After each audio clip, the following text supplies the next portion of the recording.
नमस्कार, grand news में आपका स्वागत है। मैं हूं शाहीन और आइए नजर डालते हैं आज की हेडलाइंस पर। प्रदेश के दुर्ग, बालोद, बिलासपुर जिले के कृषकों के साथ हुई करोड़ों की धोखाधड़ी। पुलिस ने 2 अंतर्राज्यीय चोरों को किया गिरफ्तार। छत्तीसगढ़ के गृह मंत्री ताम्रध्वज साहू ने बेरला जिले का किया दौरा। 30 करोड़ 50 लाख रुपए का किया लोकार्पण और भूमि पूजन। दुर्ग में बजरंग दल ने एएसपी की बर्खास्त की मांग को लेकर किया पुतला दहन। एएसपी ने कहा कि सख्ती से की जाएगी कार्रवाई। नगर पालिका निगम भिलाई की आय को बढ़ाने और आगामी बजट को लेकर निगम आयुक्त ने की ग्रैंड न्यूज से चर्चा। ग्रैंड न्यूज में अब खबरें विस्तार से। अंतर्राज्यीय ठगों ने छत्तीसगढ़ के दुर्ग, बालोद व बिलासपुर जिले के कृषकों से 5 करोड़ रुपए की ठगी की। इस धोखाधड़ी में 9 आरोपियों से 2 प्रमुख लोगों को गुड़गांव से पकड़कर छत्तीसगढ़ पुलिस लेकर आई और धोखाधड़ी का खुलासा किया। अतिरिक्त पुलिस अधीक्षक शहर संजय कुमार ध्रुव ने पत्रकार वार्ता में बताया कि fish Fortune producer company Gurgaon Haryana के प्रबंधक ब्रिजेश कुमार, सीईओ विनय शर्मा, डायरेक्टर भरत कुमार, मनीष कश्यप, हितेश सोनी, सौरभ कुमार, मनोज त्रिपाठी सहित छत्तीसगढ़ के साझेदार सुधीर भंडारी, गुलाब चंद्राकर द्वारा प्रतिमाह 67,500 रुपए का लाभ देने की लालच देकर 5,50,000 रुपए लिया गया था। उक्त संबंध में देवेश कुमार चंद्राकर निवासी ग्राम ईरागुड़ा, सिकोला, जिला बालोद ने लिखित आवेदन दिया था। शिकायत के आधार पर पतासाजी कर भारतीय दंड विधान की धारा 420, 409, 34 के तहत कंपनी के प्रबंधक ब्रिजेश कुमार व सीईओ विनय शर्मा को गुड़गांव से हिरासत में लेकर दुर्ग लाया गया। उक्त कार्रवाई निरीक्षक जितेंद्र वर्मा, एसआई दिनेश सोरी, प्रधान आरक्षक सत्यनारायण पाठक, आरक्षक क्रांति शर्मा, फारूक खान, अभिषेक यादव, सचिन सिंह ने योगदान दिया। ये चिट फंड की तरह धोखाधड़ी का एक मामला है जिसमें हमने 2 डायरेक्टर को गिरफ्तार किया है जो इसमें फिश फार्मिंग कंपनी नाम से इन्होंने छत्तीसगढ़ में कंपनी चला रखा था और इन्होंने लगभग हमारे जिले में 47 कृषकों को धोखाधड़ी करके 5.5 रुपए ईच से लेकर धोखाधड़ी का काम किया है। इसमें इन्होंने झांसा दिया कि ये फिश फार्मिंग का काम करेंगे। इनके इलाके इनका जो खेत रहेगा, खेत में फिश फार्मिंग डेवलप करके इनको पर मंथ 67,000 रुपये लाभ पहुंचाएंगे। ऐसा करते हुए इन्होंने पूरा एक चैन बना रखा था और जब इसकी शिकायत थाने में हुई तो हम लोगों ने अपराध दर्ज किया और चूंकि ऐसा ही मामला इन्होंने देश के अन्य हिस्सों में भी इस प्रकार के क्राइम इन्होंने किया है, उसी पर से भीलवाड़ा पुलिस ने भी इनको गिरफ्तार किया हुआ था। जब हमारी टीम इस मामले में इन्वेस्टिगेट करने इनके मूल गुड़गांव, दिल्ली गई तो वहाँ पता चला कि भीलवाड़ा की टीम इनको गिरफ्तार करके ले गई है। उस पर से हमने प्रोडक्शन वारंट जारी करते हुए भीलवाड़ा से इनको लेकर आया हुआ है। अभी 4 दिन का पुलिस रिमांड लिया हुआ है और पुलिस रिमांड पर से अगली कार्रवाई हमारे द्वारा की जाती है। ये कुल कितने का मामला है सर? छत्तीसगढ़ में लगभग 90 करोड़ का देश में लगभग इन्होंने 90 करोड़ का धोखाधड़ी किया है जो प्रथम दृष्टया दिख रहा है और हमारे जिले में 5 करोड़ की लगभग इन्होंने धोखाधड़ी किया है। ग्रैंड न्यूज के लिए प्रशांत सिंह राजपूत के साथ निखिल कुमार पाठक की रिपोर्ट। प्रदेश के गृह मंत्री ताम्रध्वज साहू जिले के बेरला क्षेत्र के दौरे पर रहे, जहां नगर पंचायत बेरला में 3 करोड़ 50 लाख के विकास कार्यों का भूमि पूजन एवं लोकार्पण किया। मंत्री ताम्रध्वज साहू ने बिरला रेस्ट हाउस में पीडब्ल्यूडी अधिकारियों की बैठक लेकर जिले के सड़कों के बारे में जानकारी ली व आवश्यक दिशा निर्देश दिए। कार्यक्रम में बेमेतरा विधायक आशीष छाबड़ा एवं स्थानीय जनप्रतिनिधि भी मौजूद रहे। बेरला नगर पंचायत द्वारा लगभग 3 करोड़ के कार्यों का भूमि पूजन और लोकार्पण दोनों रखा गया था। माननीय विधायक आशीष छाबड़ा जी ने मुझे आमंत्रित किया था। नगर पंचायत के अध्यक्ष और सभी पार्षदों ने कहा था, आने का अवसर मिला, सबसे मिलने का भी अवसर मिला, अच्छा लगा। बेरला नगर पंचायत क्षेत्र, बेरला के आसपास के गांव, बल्कि पूरा बेमेतरा विधानसभा क्षेत्र आशीष छाबड़ा विधायक के नेतृत्व में खूब अच्छा काम कर रहा है, आगे बढ़ रहा है, जनता की समस्याओं का निदान कर रहा है, पब्लिक के सुविधाओं के दृष्टिकोण से विकास काम को संचालित किया जा रहा है। मैं यहाँ के नागरिकों को बहुत बहुत बधाई भी देता हूँ, विधायक के प्रति भी शुभकामना अर्पित करता हूँ। Bureau report, grand news. Durg के सिकोला भाटा सहित प्रदेश के अन्य क्षेत्रों व जिलों में अतिरिक्त पुलिस अधीक्षक शहर संजय ध्रुव को बर्खास्त करने की मांग को लेकर बजरंग दल के नेतृत्व में सर्व हिंदू समाज ने प्रदर्शन करते हुए बर्खास्त करने की मांग की। प्रदर्शन के दौरान एएसपी सिटी का पुतला दहन भी किया गया। पिछले दिनों बजरंग दल द्वारा मोहन नगर पुलिस थाने का घेराव किया गया था और चक्का जाम करने की कोशिश कर रहे थे, तब लाठीचार्ज कर बजरंग दल के लोगों को हिरासत में लिया गया था। बजरंग दल के राकेश शिंदे व रवि निगम ने संयुक्त रूप से आरोप लगाते हुए कहा कि एसपी सिटी संजय कुमार ध्रुव ने धमकाते हुए कहा है कि हमसे बड़ा गुंडा कोई नहीं है।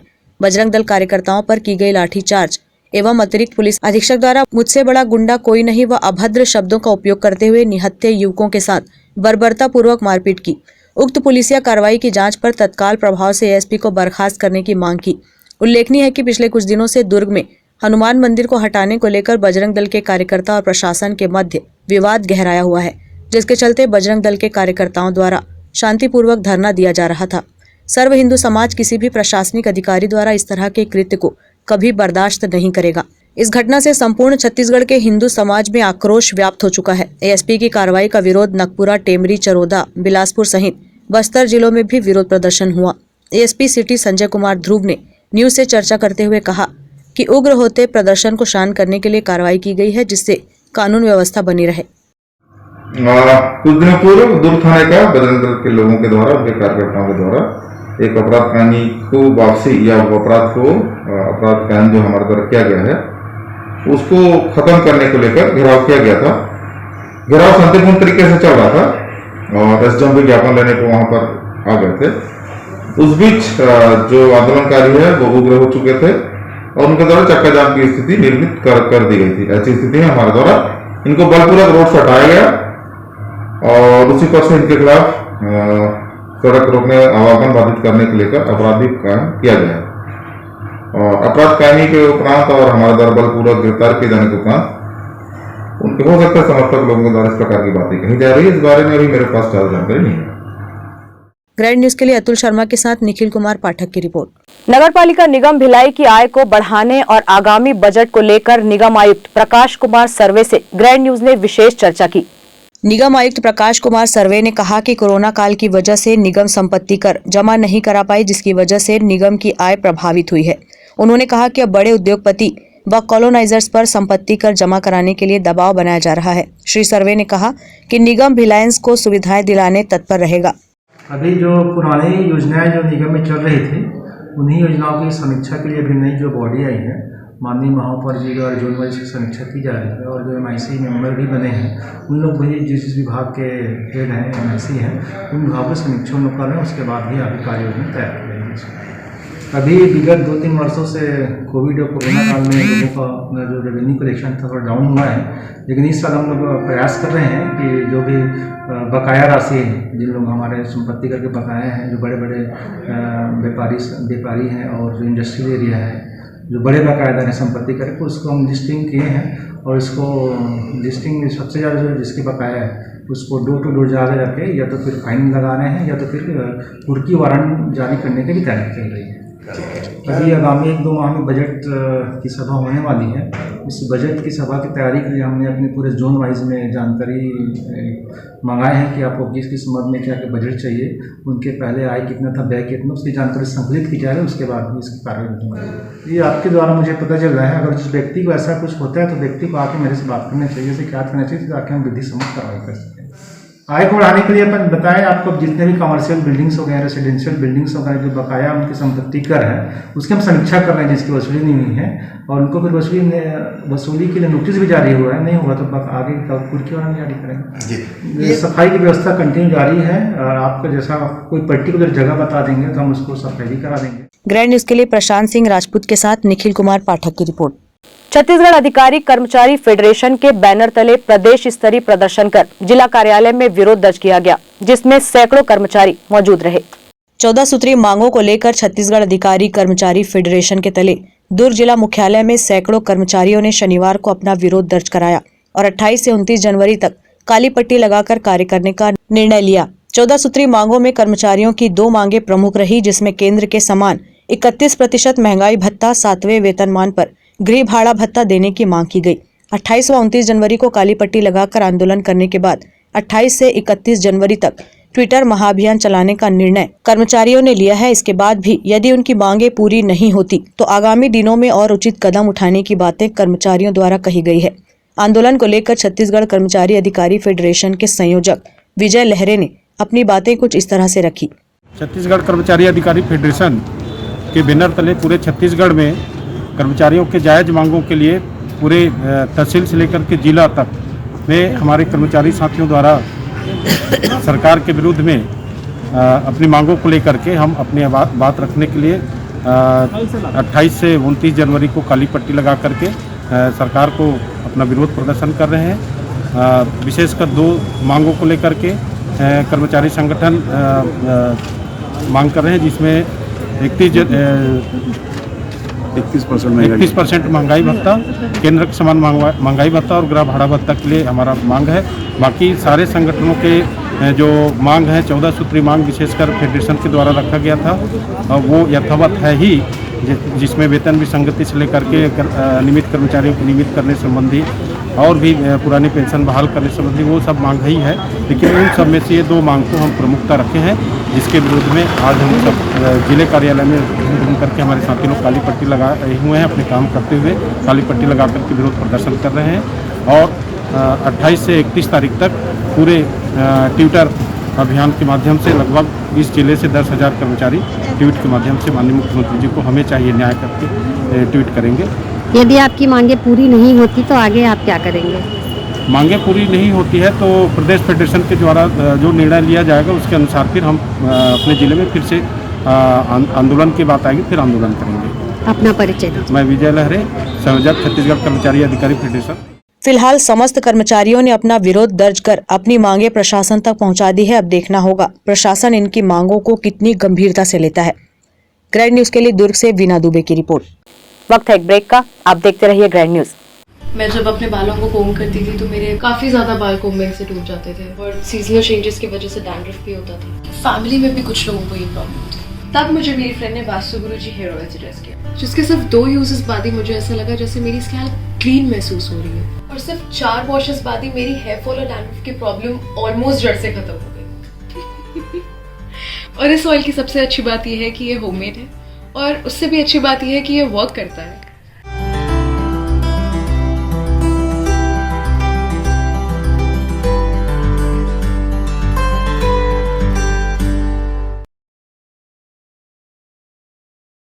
सेलिब्रेशन सफारी बारनावा पारा वाइल्ड लाइफ सेंचुरी में स्थित खूबसूरत cottage and rooms, Bastar art से सुसज्जित शानदार कॉटेज, सर्व सुविधा युक्त रूम्स, बाथटब युक्त बाथरूम, स्विमिंग पूल, बच्चों के खेलने के लिए पार्क, खान पान की व्यवस्था, प्रोफेशनल सर्विस, सेंचुरी घुमाने के लिए वाहन की व्यवस्था। सेलिब्रेशन सफारी बारनावा पारा। For booking and more details contact 9425507202।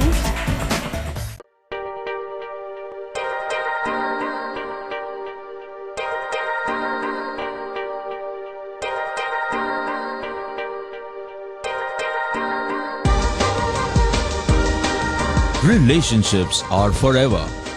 Out of all loved ones, your children are most precious.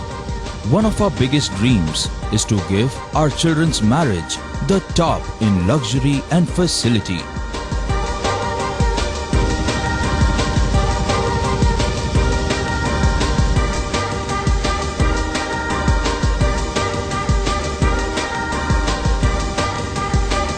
In today's busy life, you cannot afford to take time out for everything to be perfect for your marriage. And you cannot compromise on quality of service for your guests. Our customized marriage packages are made just according to your wish. This presentation will acquaint you with the different luxury packed marriage packages available. This package has an elaborate menu with 60 mouth-watering items. Bharat Swagat including welcome drink, snacks and sweets. A breathtakingly decorated welcome gate and the arena decorated with flowers. To give you the best colors in view, we organize special light effects for all areas. We take care of decorating the groom's car to its best attire and exclusive DJ beats for extreme fun and valet parking to make your guests feel like an emperor. Our exclusive add-ons give you unlimited freedom to customize your ceremony to its best.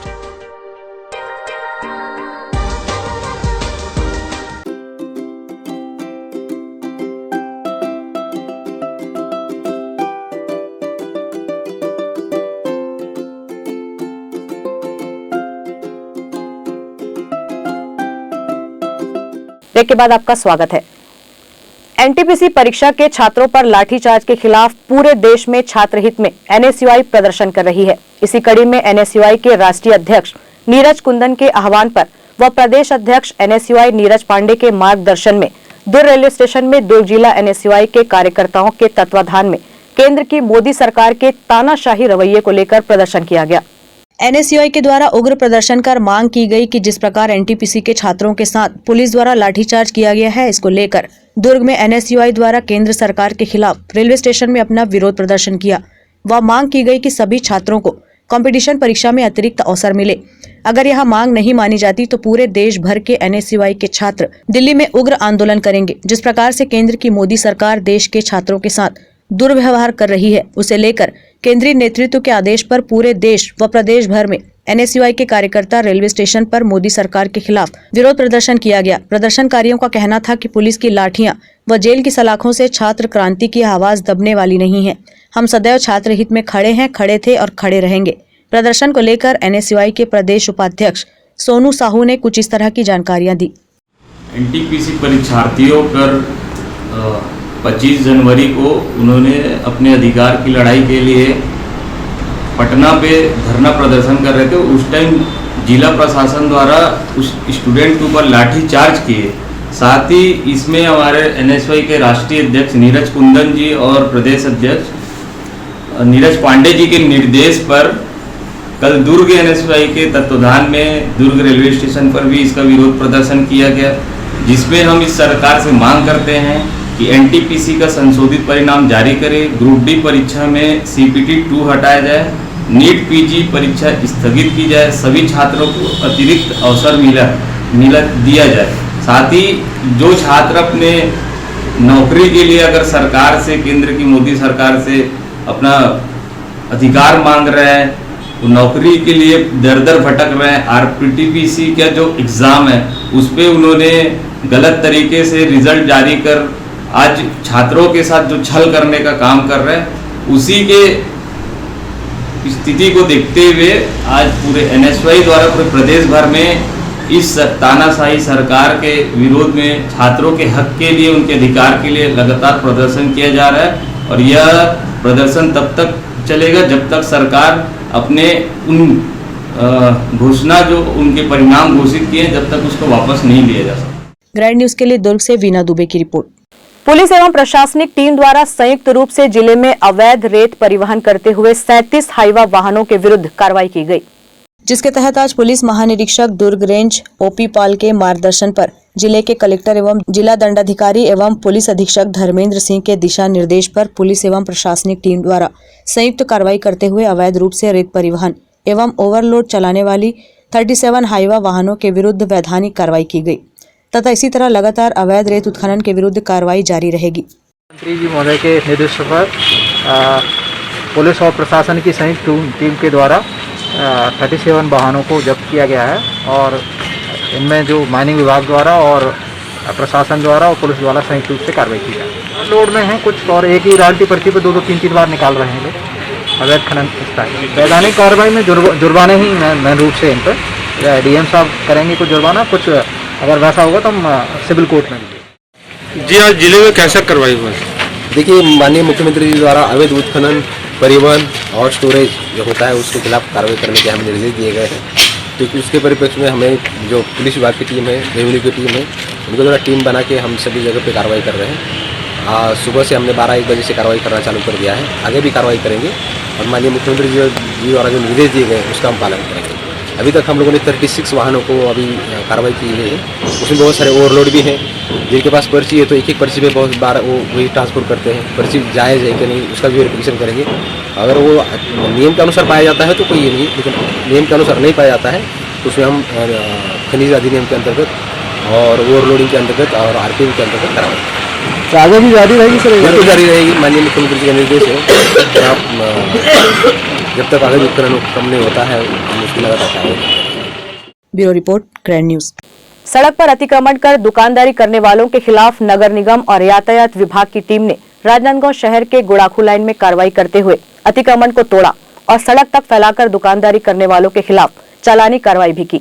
Rajnandgaon शहर के गुड़ाखू line में आए दिन जाम की स्थिति बनती है। यहाँ दुकानदारों के द्वारा सड़क तक सामानों को फैलाकर दुकानदारी किए जाने की वजह से ग्राहकों को अपने वाहन बेतरतीब तरीके से खड़े करने पड़ते हैं, तो वहीं सड़क तक दुकानदारी की वजह से आवागमन भी बाधित होता है, जिसे देखते हुए नगर निगम और यातायात विभाग की टीम ने पूर्व में यहाँ के दुकानदारों को अपनी दुकानें बाहर लगाकर दुकानदारी करने से मना किया था। इसके बावजूद सड़क तक सामानों को फैलाकर दुकानदारी का सिलसिला जारी रहा, जिसे देखते हुए आज नगर निगम और यातायात विभाग की संयुक्त टीम ने शहर के गुड़ाखू लाइन में कार्रवाई करते हुए अतिक्रमण मुक्त कराया। जेसीबी की मदद से सड़क तक निकाले गए शेड तोड़े गए, वहीं सड़क पर सामान रखकर दुकानदारी करने वालों के खिलाफ चालानी कार्रवाई भी की गई। इस संबंध में नगर निगम की ईई यूके राम टेके और नगर पुलिस अधीक्षक गौरव राय ने कहा कि सड़क तक दुकान फैलाकर सामान बेचने वालों पर कार्रवाई की जा रही है। आज नगर निगम और यातायात पुलिस इन सभी का मिलकर एक टीम बना है, जिसमें गुड़ाखू लाइन जो है यहाँ का काफ़ी कंप्लेंट था कि जो दुकानें हैं वो सड़क तक ले आएँ, जिससे यातायात की व्यवस्था भी वो होती है और अतिक्रमण का भी होता है। तो इन दोनों का मद्देनज़र रखते हुए दोनों का संयुक्त टीम मिलकर इसके ऊपर कार्रवाई कर रहे हैं और आगे भी करते रहेंगे। कुछ जगह पर विवाद की स्थिति निर्मित हुई है सर। वो लोग जो हैं जो बाहर आए हैं और फिर बाद में हटाने से मना करते हैं, तो उसके ऊपर भी कार्रवाई कर रहे हैं, फाइन और उनको टाइम दिया जा रहा है कि इतने टाइम में निकाल देंगे। नगर निगम द्वारा अतिक्रमण हटाने की कार्रवाई गुड़ाखू लाइन में की जा रही है। पुलिस प्रशासन और यातायात विभाग के संयुक्त रूप से टीम बनाकर अतिक्रमण हटाया जा रहा है और ये लगातार चलती रहेगी और जितने भी वहाँ पे अतिरिक्त सामान रख लेते हैं या किसी प्रकार की गुंडी या अपना जूते चप्पल रख लेते हैं, उनको समझाइश देकर हटाई जा रही है। नगर निगम के अतिक्रमण मुक्ति कार्रवाई के दौरान नगर निगम और यातायात विभाग की टीम को दुकानदारों के आक्रोश का सामना भी करना पड़ा। राजनांदगांव शहर के गुड़ाखू लाइन की अधिकांश दुकानों में पार्किंग की सुविधा नहीं है। इसके बावजूद यहाँ के दुकानदार अपने दुकानों का सामान सड़क तक फैला देते हैं। ऐसे में ग्राहकों को सड़क पर ही अपने वाहन खड़े करने पड़ते हैं, जिसके चलते सड़क पर यातायात व्यवस्था बिगड़ती है और जाम की स्थिति निर्मित हो जाती है, जिसे देखते ही पुलिस और यातायात विभाग द्वारा पूरी कार्रवाई की गई है। Bureau report, grand news. Rajnandgaon शहर वार्ड क्रमांक 42 के पार्षद ऋषि शास्त्री ने शासकीय दिग्विजय महाविद्यालय के छात्र छात्राओं की जन भागीदारी फीस भरने के लिए अपने 1 माह का वेतन दान कर दिया, जिससे लगभग 20 छात्र छात्राओं की जन भागीदारी शुल्क जमा होगी। शासकीय दिग्विजय कॉलेज में जन भागीदारी शुल्क 30 रुपए से बढ़ाकर 430 रुपए कर दिया गया, जिसका विरोध लगातार छात्र छात्राएं कर रहे हैं। इस दौरान आर्थिक रूप से कमजोर छात्र छात्राओं की मदद के लिए वार्ड नंबर 42 बसंतपुर क्षेत्र के पार्षद ऋषि शास्त्री सामने आए हैं और अपने 1 माह का वेतन 7,700 रुपए दान कर छात्र छात्राओं के लिए जन भागीदारी शुल्क जमा करने की पहल की है। इसकी शुरुआत करते हुए आज पार्षद ऋषि शास्त्री ने 3 विद्यार्थियों का शुल्क जमा किया है, जिनमें दिव्यांग और अन्य आर्थिक रूप से कमजोर वर्ग के विद्यार्थी शामिल हैं। पार्षद ऋषि शास्त्री का कहना है कि जब वे इस कॉलेज में पढ़ते थे तब उनके पास भी फीस जमा करने के लिए रुपए नहीं हुआ करते थे, तब उनकी फीस कॉलेज के प्राध्यापक जमा कर दिया करते थे। अपने उन्हीं दिनों को याद करते हुए ऋषि शास्त्री ने जन भागीदारी शुल्क के रूप में लिए जा रहे 430 रुपए को अपने वेतन से देने का निर्णय लिया। ऋषि शास्त्री दिग्विजय महाविद्यालय में जन भागीदारी समिति के सदस्य भी हैं। ऐसे में उन्होंने आर्थिक रूप से कमजोर छात्र छात्राओं के दर्द को महसूस किया और 20 विद्यार्थियों के लिए अपने 1 माह का वेतन जमा कर दिया। आज यह पहल मुझे इसलिए भी दिमाग में आई क्योंकि जब मैं पढ़ाई किया करता था, मेरे पापा पंडिताई करते हैं और यहाँ के प्रोफेसरों ने एक समय था कि मेरी शुल्क देने की स्थिति नहीं रहती थी, तो यहाँ के प्रोफेसर, चाहे भाटिया सर हों चाहे श्रीवास्तव सर हों, इन लोगों ने मिल कर के हमारी शुल्क दिया करते थे। वो दिन आज भी मुझे याद है। उसी दिन को स्मरण करते हुए मैंने अपने नगर निगम से जो हमें मानदेय मिलता है 7,700 रुपये, उस मानदेय से 20 बच्चों की मदद करने की पहल, जन भागीदारी शुल्क देने की पहल आज स्टार्ट हमने प्रारंभ की है। यह पहल मैं हर वर्ष करने का प्रयास करूंगा और साथ ही जब तक स्थिति रहेगी, जैसी स्थिति रहेगी, मैं छात्रों के साथ खड़ा रहूंगा, मदद करूंगा। इसी बीच हमारे छात्र से एक निवेदन, अनुरोध भी आया है कि जो निःशक्त छात्र होते हैं 40% से अधिक जो शासन का निर्देश होता है, ऐसे में जनभागीदारी शुल्क उनसे ना ली जाए, उनकी जनभागीदारी शुल्क माफ़ की जाए। जनभागीदारी सदस्य होने के नाते मैं जनभागीदारी अध्यक्ष एवं प्राचार्य से इस विषय में प्रस्ताव पारित करते हुए ऐसे बच्चों की शुल्क ना लेने जाने का निर्णय लेने की मांग भी करूंगा और लगातार इस तरीके की पहल चलती रहेगी। जन भागीदारी समिति सदस्य एवं पार्षद ऋषि शास्त्री ने दिग्विजय महाविद्यालय से ही अध्ययन किया है और वे यहाँ छात्र संघ अध्यक्ष भी रहे हैं। राजनांदगांव शहर के वार्ड नंबर 42 के कांग्रेस पार्षद ऋषि शास्त्री के द्वारा दिव्यांग और आर्थिक रूप से कमजोर विद्यार्थियों के लिए फीस देने, अपने 1 माह का वेतन दान किए जाने को लेकर उनके प्राध्यापकों ने भी उनकी प्रशंसा की, तो वहीं लाभार्थी विद्यार्थियों ने भी पार्षद ऋषि शास्त्री के इस कार्य की सराहना करते हुए उनका धन्यवाद किया। मेरा एक पूर्व छात्र था ऋषि शास्त्री, कॉलेज का प्रेसिडेंट भी रहा है, वर्तमान में वो पार्षद भी है। तो मुझसे बीच बीच में आकर मिलता है और ये कहता सर मैं छात्रों की कुछ मदद करना चाहता हूँ। तो मैंने उसको ये बताया कि अभी जो जन भागीदारी शुल्क लिया जा रहा है तो वैसे तो प्राय बच्चे 400 रुपये दे ही देते, कोई दिक्कत नहीं आती। फिर भी कुछ ऐसे निडी बच्चे अवश्य होंगे जिनको शायद 400 रुपये देने में दिक्कत आएगी। तो मैंने उसको ये सुझाव दिया, अभी चाहो तो ऐसे बच्चों की मदद कर सकते हो। और मुझे कहते हुए बड़ी खुशी हो रही है कि आज ही ऋषि शास्त्री मेरे पास आया। उसने कहा कि सर मुझको मानदेय का 7,700 रुपये मिला है, मैं सर पूरा ऐसे बच्चों की मदद करना चाहता हूँ। तो सर आप बताइए कि ऐसे जो भी बच्चे होंगे मैं उनकी हेल्प करूँगा। और उसने ये भी बताया कि 2-3 बच्चों को सुबह से हेल्प कर भी चुका है। तो ये बड़ी खुशी की बात है। अभी ऐसी सहयोग की भावना, मदद की भावना तो हर किसी में होनी ही चाहिए, जितना भी वो सक्षम है। तो मुझे बड़ी खुशी है।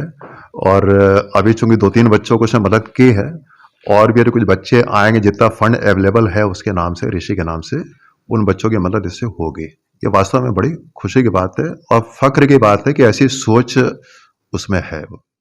भैया देखिए, मेरी आर्थिक स्थिति है जो वो थोड़ी ख़राब चल रही है, तो बुक्स और ये मतलब फ़ीस पे करने में थोड़ी दिक्कत आ रही थी मेरे को, जिसमें भैया ने ना मेरी बहुत मदद की है। मेरे को बुक्स भी दिलवाई हैं और फ़ीस भी मेरी पे की है और मैं आगे पढ़ना चाहता हूँ। और फ़ीस ना रहते मेरे को लग रहा था मैं पढ़ नहीं पाऊँगा, लेकिन भैया ने मेरी पूरी समर्थन किया है। तो भैया ने 430 था यहाँ का कुछ पे करना था, तो उसमें से भैया ने मेरी पूरी मदद की, मेरा फ़ीस भी पे किया और अभी मैं थोड़ा ठीक है, मेरा अभी थोड़ा सही लग रहा है मेरे को। तो ऋषि भैया से मेरी मुलाकात हुई 2 दिन पहले, उनके साथ बातचीत किया, फिर भैया बोले फीस बढ़ा दूँगा करके। तो भैया आज लेके आए हैं 430 रुपया फीस पे किए हैं। भैया 430 रुपये दिए, बुक लेने की बात किए हैं, दिलवा देंगे।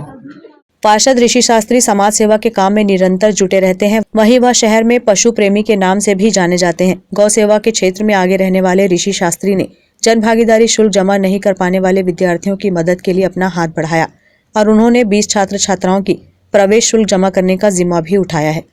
Bureau report, grand news. Durg range के आईजी ओम प्रकाश पाल ने ग्रैंड न्यूज से विशेष चर्चा करते हुए कहा कि 5 जिलों में अपराध रोकने के लिए जन जागरूकता में वृद्धि करने पर जोर दिया जाएगा। उन्होंने सभी विषयों पर बेबाकी से बातों को साझा किया। आइए देखते हैं ग्रैंड न्यूज के रिपोर्टर निखिल कुमार पाठक की इस खास रिपोर्ट में। दुर्ग रेंज के पुलिस अधीक्षक ओपी पाल ने आज चर्चा करते हुए कहा कि साइबर क्राइम को रोकने के लिए आम लोगों को जागरूक होना होगा। अधिकतर मामले धोखाधड़ी के ही सामने आते हैं। उन्होंने कहा कि इस क्षेत्र में राजनांदगांव व कवर्धा जिला नक्सल प्रभावित क्षेत्र है। वहाँ पुलिसिंग चुस्त दुरुस्त है, वहीं पैरामिलिट्री फोर्स भी तैनात है। मुखबिरी को भी तेज किया गया है। श्री पाल ने कहा कि हत्या व हमले वाले अपराध पारिवारिक वजह से अधिक हो रहे हैं। नशे की सामग्रियों की तस्करी में रोक लगाने में मुखबिरों को और सख्त किया जाएगा। रेंज में 5 जिले हैं, जिसमें से 2 जिले राजनांदगांव और कवर्धा, ये नक्सल प्रभावित जिले हैं। और नक्सली क्षेत्रों की चुनौतियाँ अलग है, शहरी क्षेत्रों की चुनौतियाँ अलग है। पुलिस बल 5 जिलों में चुनौतियों का अनुरूप कार्य कर रहा है। राजनांदगांव और कवर्धा में नक्सली जो संवेदनशील इलाके हैं उनमें कई कैंप खुले हुए हैं। CF और ITBP का बल तैनात है और नियमित रूप से वहाँ पर अभियान चलाए जा रहे हैं। मुखबिर तंत्र हमारा काफ़ी स्ट्रांग है, सक्रिय है। और इसके अलावा जो भी सूचनाएं हमें प्राप्त होती हैं नक्सलियों के मूवमेंट से लेकर या आसपास के जिलों और पड़ोसी राज्यों से जो सूचनाएं प्राप्त होती हैं उनके आधार पर हम लोग नियमित अभियान चला रहे हैं। इसके अलावा जो शहरी क्षेत्र है उसमें जो सामान्य अपराध नियंत्रण, कानून व्यवस्था का नियंत्रण और इस तरह की जो चीज़ें हैं वो सारी पुलिसिंग की व्यवस्था जो है सुचारू रूप से चल रही है। सर, अपन नक्सल मूवमेंट से तो लड़ पा रहे हैं, लेकिन हम ये भी देख रहे हैं कि शहरी क्षेत्रों में अपराध का ग्राफ बढ़ता जा रहा है। पिछले 3 दिनों के भीतर 5 हत्याएं अपने भिलाई क्षेत्र में हुई, तो इसके लिए क्या हम पुलिसिंग को जवाबदार ठहरा सकते हैं या फिर क्या वजह है सर? देखिए, अपराध का ग्राफ बढ़ रहा है कहना सही नहीं है, इस बात से मैं इत्तेफाक नहीं रखता। ये तो एक लॉन्ग टर्म आंकड़े ही इस चीज़ को सिद्ध कर सकते हैं कि अपराध का ग्राफ बढ़ रहा है या नहीं बढ़ रहा है। परंतु ये मैं जरूर बता सकता हूँ कि पुलिस बहुत मुस्तैदी से और जनता की भावनाओं के, उनकी अपेक्षाओं के अनुरूप कार्य कर रही है। अपराध नियंत्रण के लिए लगातार प्रयास किए जा रहे हैं और अपराधों को प्रभावी अंकुश भी लगा है। इसके अलावा जो मर्डर की आप बात कर रहे हैं, जो पिछले कुछ दिनों में ये कभी कभी ऐसे एक फेज आता है पुलिस उसमें कि एक कम समय के अंदर 2, 3, 4 घटनाएं आ जाती हैं। इनमें भी जो मर्डर है लगभग सभी में खुलासा हो चुका है और जो 1-2 मामले जिनमें खुलासा होना शेष है उनमें भी पुलिस की योजना है वो काफ़ी आगे बढ़ चुकी है और इसमें हमको बहुत जल्दी उम्मीद है कि सफलता मिलेगी। और जो आरोपी है इसमें। ग्रैंड न्यूज के लिए अतुल शर्मा के साथ निखिल कुमार पाठक की रिपोर्ट। ग्रैंड न्यूज की खबरों में फिलहाल इतना ही। अब इजाजत दीजिए, नमस्कार।